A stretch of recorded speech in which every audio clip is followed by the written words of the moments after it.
मुक्ति जेहेतु गाँ को आसछन्ती महापूजार नियम को से पालन करिवार लागी पड़छन्ती।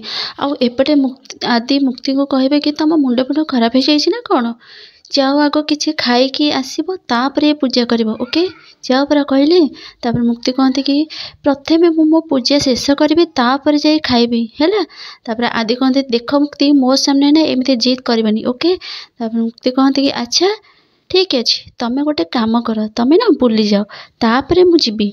आदि कहते कि मुक्ति देख तमे, तापर मुक्ति कहते कि देख स्वामी मते पूजार नियम ना प्रथमे संपूर्ण करबा पड़िबो, तापरे जाइकी स्वामी का हाथ पानी पी सारला परे व्रत मोर संपूर्ण हेबो, आउ तापरे जाइकी खाइबी। तापर आदि कहते कि आउ तुमको लगुच मु तुमको मो निज हाथ रे पानी पियाबी। हाँ मुक्ति कहते कहे मु तो कहले स्वामी का हाथ रे पानी पीबी, ता माने तमे मानुछ ना तमे मो स्वामी बोली।